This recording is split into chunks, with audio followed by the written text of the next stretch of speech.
My name is Rob Kaufman. I'm a licensed clinical social worker or psychotherapist here in Los Angeles, California, where I've been running a divorce support group called Divorce Dialogue here in Los Angeles. I've been running the group for 35 years, helping people transition from being part of a couple to being single. And as I like to say, divorce is a journey where you begin as two, end as one, and hopefully end up feeling whole. So that's who I am. And it's good to be with you today.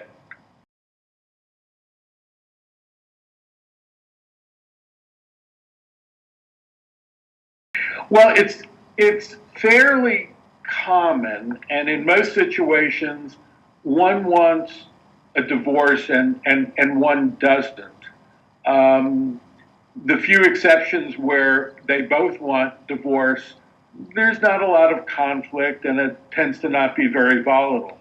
So if you're the one in the situation where you don't want the divorce and your partner does, obviously the goal is to figure out how to accept the reality that the marriage is not going to continue. And that really involves a couple of things. One is in mourning the divorce, it's important to look at not only the things you benefited from the marriage, but also the things that in 6 months or a year from now, you'll realize you're grateful to get away from. So maybe your partner wasn't a very good listener, or it bothered you when he would flirt with other women, or look at women when you're in a restaurant every time the door opened.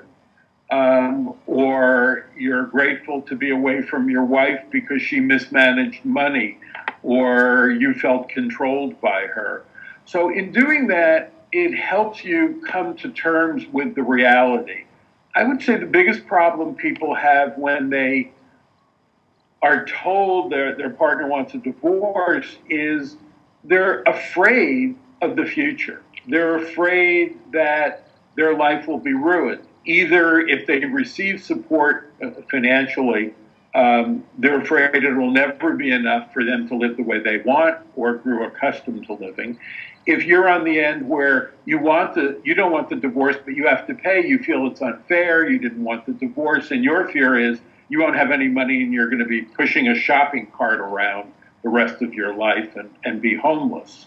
So the answer of how to deal with it is to come to grips with it, accept it, and mourn the loss so that you can move on.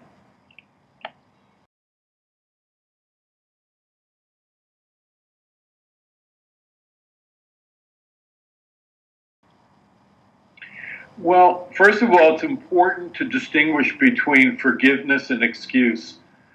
A lot of people confuse those terms.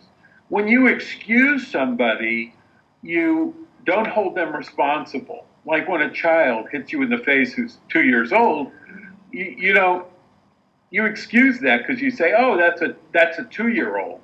But if a 10-year-old slaps you in the face, it hurts. You don't excuse it, but you want to forgive them. So forgiveness is all about letting us off the hook for the pain we suffer. There's an old line that a lot of people use that forgiveness is like drinking hemlock and expecting the other person to get sick or die. Um, we're the only ones who suffer by not forgiving. And a lot of people say, well, I will never forgive my ex for leaving me or breaking up the family or our marriage. I'm just not going to do it. And meanwhile, you don't think that your ex who's leaving, they go on their merry way. You're the only one who suffers by not forgiving. So first of all, it's important to understand that forgiveness is about helping us feel better. It's not about making our ex feel better.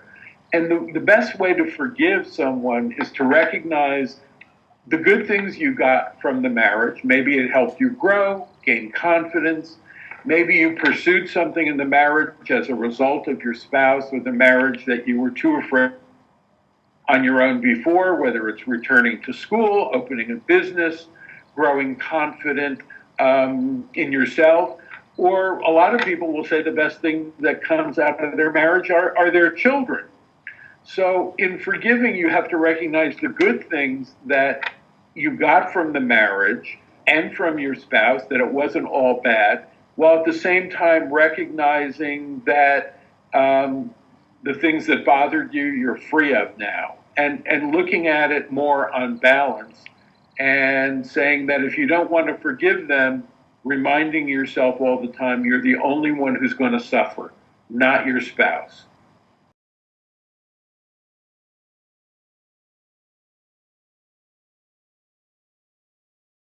Well, that's a little tough because, at least here in California, I think the problem is too many of us have watched too many television shows about courtroom trials and dramas, or movies where we think everything is just and fair. So the best way to maintain your sanity is to recognize that divorce is really a process that has two very distinct parts. There's the legal process, which is filing petitions and responses and depositions and interrogatories and court appearances and high flying legal bills. And then there's the emotional divorce. And the problem is most people intertwine the two. So when you go through the legal process, you get upset emotionally because you look at all the unfairness. Like, the judge didn't hear my story, and the judge didn't look at, all the papers I filed of how awful my husband was and what my wife did to my kids, and she's brainwashing him and he's holding me ransom over money and all that. The way to maintain your sanity is to say, what can I do to get through this legal process as soon as possible and move on with my life? And that means one of the most important questions you need to ask yourself is, where are you willing to compromise? Because if you're not, you're going to get caught up in, one, paying a lot of legal fees, and two, being frustrated and angry, because the legal process is as fair as it can be, but I'm the first one, I won't be the first one to tell you it's not that fair. I've never met two people who divorced, went to court or mediation, where either one said, I'm very happy with the outcome, I'm really pleased with what I got. Most people aren't. So the idea is, if you trust your attorney or your mediator, then that's good. If you don't, then you need to reconsider whether you want to hire another mediator or another attorney. But you need to look at this more business-like and deal with your emotional problems in therapy or a support group like I run, Divorce Dialogue, or some other support group. Don't waste your time, like a lot of people do, wanting to complain to their attorney. Then when they get a bill for $1,000, they're shocked. Well, your attorney is not your therapist, and your therapist isn't your attorney. So try to separate the two. Turn to friends, family, and your therapist for the emotional comfort of going through it to maintain your sanity, and deal with your attorney on the business, legal, and financial matters.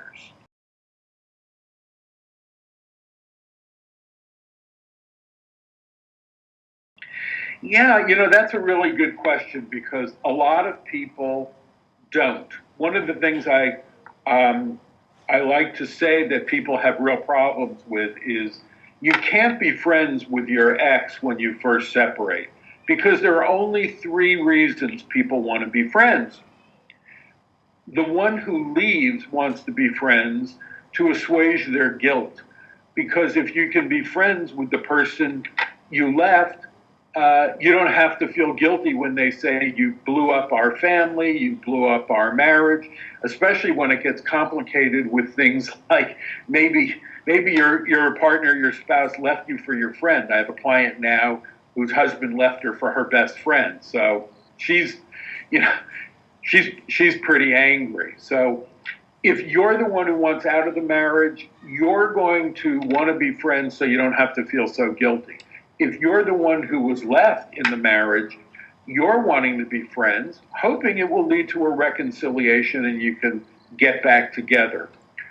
And the third reason people want to be friends when they first separate is because they're scared of being on their own, because not everybody leaves for someone else. So they're scared about dating. And if you can be friends, you can still have dinner together. You can still go to a movie and do things and not really separate. But I like to ask people when they say, well, I disagree with you, Rob. What's wrong? Isn't that good for the children if we could be friends? And I say, well, here's my test. Real friends are happy for each other when good things happen. So how interested are you in having dinner with your ex-husband and his new girlfriend and finding out how great she is? And I haven't found too many people who want to do that, or want to go to dinner or a movie with their new boyfriend or girlfriend and their ex. So it's really all about separating and moving on with your life. And that's the goal of it. Is how do I will I ever be able to move on? Moving on means you have to make a conscious effort to minimize contact.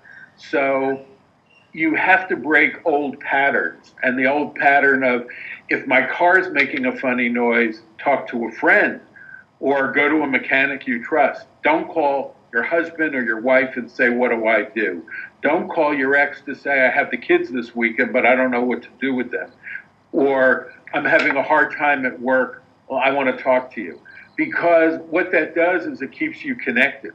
So in order to move on, you have to make a conscious effort to let go. I suggest the best way to do that is make a list in your smartphone of all the things that really bothered you in your marriage, all the things you're eager to get away, whether, it's your spouse's heavy drinking, recreational use of marijuana, throwing you into bankruptcy through mismanaging money, flirting with other people, lying, not being attentive, not being a good listener, not feeling appreciated.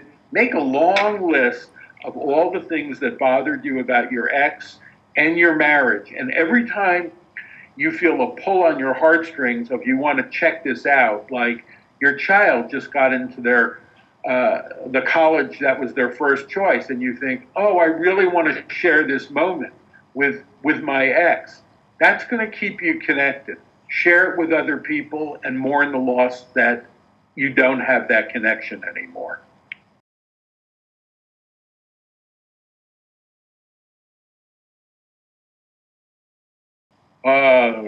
Very good question. Okay, first of all, you have to accept that you shouldn't expect to trust anyone again in the beginning. Just like if you go back to when you were maybe dating in high school and how many guys cheated on their girlfriends, and it's like the next boyfriend, whether it's in high school or college or afterwards, you're not going to trust. I like to say that whatever you went through, the first person you date and after is going to pay the price for that. So, for example, if you were married to an alcoholic, you're going to be hypervigilant to how much somebody you date is drinking. Okay? If you were married to somebody who mismanaged money, you're going to be hypervigilant to how they spend their money. If you were cheated on, you're going to be hypervigilant to how much this guy or woman flirts or looks at other men or women. So the way to trust again is kind of simple but difficult. I suggest, what I like to say is I hold up hoops. You hold up a hoop and see how the person reacts. And based upon their reaction will determine and help you figure out if you can trust them. So for example, if someone you're dating, let's say 2 or 3 times, seems to be chronically late, and you first have to find the courage to let them know that it bothers you that they're late, see how they react. If they come up with excuses or they say, you're right, I'm sorry, I will be more timely, well, are they? If they're not, then you can't trust them. And if you can't trust them on that, what about other things? I had a guy in my group, in my divorce group, who went on a date with a woman. He was in his 60s, She was in her 60s. They met, and what came out was, and this is bizarre, at least in my opinion, she was 64, and she put on her profile she was 62. So it's 2 years she not, or 60. She just knocked off a few years because she thought she'd be more attractive. And the man in my group said, that really bothers me. If you're lying about a couple of years, how do I know I can trust you on anything? And he never saw her again. So those are two ways to trust. You hold up these little hoops, and maybe another one is you see how they handle if you break a date. It's common that people will get sick, and they say, I'm so sorry, we'll have to reschedule. And he says, no problem, I'll come over and keep you company. I'll bring over some soup. And you say, oh, that's really sweet of you, but I'd rather be alone. And he says, well, come on, don't be silly. I don't mind, and we'll sit there however long you want. He said, no, I really want to be alone. And to me, he didn't jump through the hoop, because the hoop was, does he respect your wishes? If you don't feel respected, how can you trust that somebody will, even if they say it? One of my topics in my divorce group is words versus behavior. And I like to say, behavior never lies. Words can. So someone says, trust me, the classic in divorce is, listen, I want you to know that I will always take care of you. And then they see the petition and what the person is asking for or wanting to spend, and they go, oh my God, that's not what you said. So trust is a process where we slowly give people opportunities are you still there? Because my phone is, okay. So we give them opportunities to, probably a salesperson, opportunities to prove to us they're trustworthy.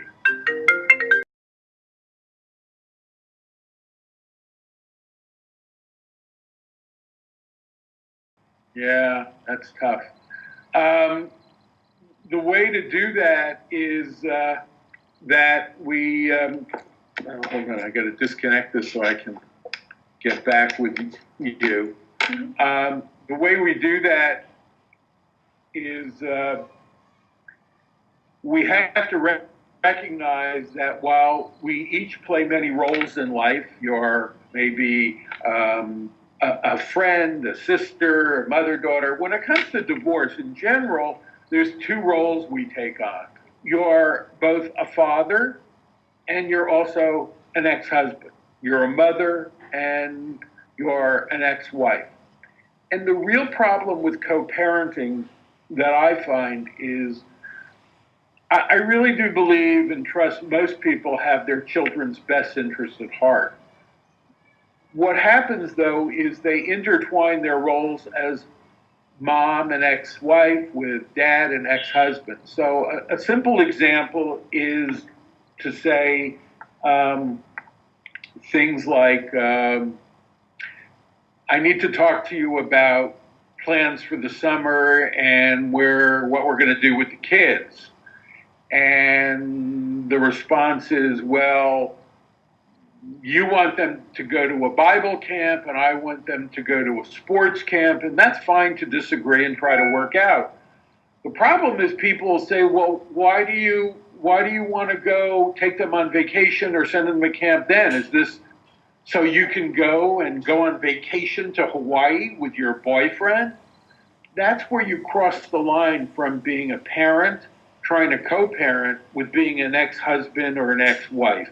When you get into the personal stuff, or never put kids in the middle. And I see parents do it all the time in very benign, unintentional ways, such as dad drops a child off to go spend time with mom. The child hands mom an envelope. She says, what's this? He says, I don't know. Dad gave it to me to give to you. You open it up, and it's a support check, and you turn to the child and say, well, why is it $50 short?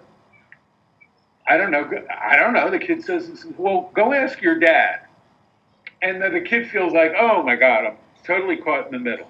So true co-parenting means the parents continue to deal with each other. That's one part. Another important part is don't expect your ex to be a co-parent on your terms. So one of the big mistakes people make is, look, parents, when they're happily married, don't always agree on curfews, bedtimes.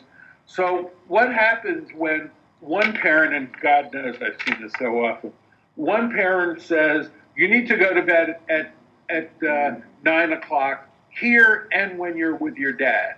And dad says, she can't do that. She's trying to control you like she tried to control me in the divorce. You can see where you've crossed the line from parent to co-parent. So you need to respect the rules and what's going on in each household. And that's important because if you don't, listen, why should somebody help you if they didn't help you so much in the marriage now that you're going through a divorce? I've seen people do things like one parent is vegan and the other one is a carnivore. And it's like, well, when you're with a parent who's a carnivore, you shouldn't eat meat. Or I've had families and clients where one parent lets the kids watch R-rated movies if they're going to the theater with them, and others say no. Kids get caught in the middle. So to co-parent, the main thing is to respect boundaries, impose boundaries, and honor them. So if your kid acts out and you impose a consequence like you're grounded and you can't use your phone, and 2 days later your child is going to be your ex's house, for God's sakes, don't expect your child to, don't expect your ex to continue to impose that rule of being grounded, because the parent says, wait a minute, the kid is acting really good with me, our son, our daughter. It doesn't seem fair. So to co-parent, you try to maintain two separate households while reminding your child they're still part of one family.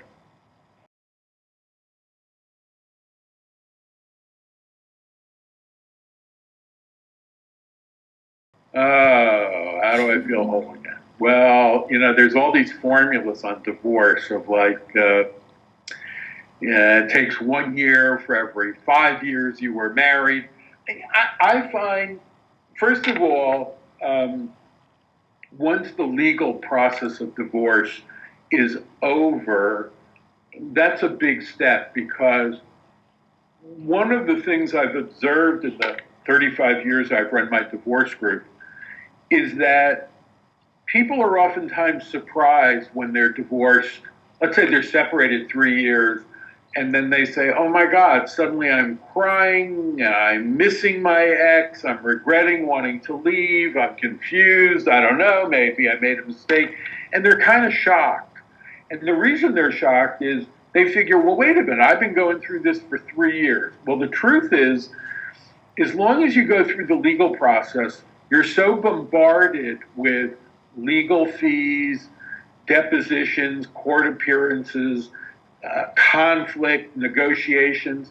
Those are all distractions from the feelings of dealing with the loss. And by the way, the loss is not the loss of the marriage. It's not even the loss of the family. It's the loss of the dream. It's the loss of the expectation that, not too many people get married and say, oh my God, let's get married. It'll probably last 3 years and then we'll get divorced. Nobody expects that. They expect it for it to last forever. Maybe not in a second divorce, but in a first, not in a second marriage, but in a first marriage. So there's the loss of the dream and the expectation of how your life was going to unfold. And the best way to feel whole again is, once you get that legal process out of the way, to start dealing with all your emotional losses, regrets. And it's important to not only look at what your spouse did that bothered you and you recognize was their contribution to the demise of your marriage that contributed to your divorce, but it's also important to look at what part you played. Because I got to tell you, I've been doing this for so long, and the kinds of problems people have in their marriage, if they don't address either in their marriage or through the divorce process or after, they're going to bring into their next relationship. Somebody who's an alcoholic and doesn't address their alcoholism is going to be an alcoholic in their next relationship. Somebody who cheats as an easy way to meet their needs is going to cheat in the next relationship. Not to mention when you date, they might say, oh, my ex cheated. Have you ever cheated? Oh, my goodness. What do? You either lie or tell the truth, which would be an issue. Somebody who's controlling in a marriage doesn't suddenly become not controlling. So it's important to look at what part you played. And one of the parts a lot of people play in a marriage that leads to a divorce, and oftentimes they're the ones who want it, are people who tend to be very accommodating. They're caregivers. They tend to put the needs of others above themselves. And when they come out of divorce, it's very scary for them to put their needs first or on an equal level with others, to say, this bothers me and I'm going to tell you. That's part of becoming whole, and even better than whole, improving yourself and becoming a better person, a stronger person, a more confident person. I encourage people to use divorce as the first opportunity of becoming the kind of person they want to be. A stronger person, a more self-caring person, a more self-protective person. And however long that takes, and you can't measure it in general, it generally depends upon the person. That's how soon it will take you to be whole again.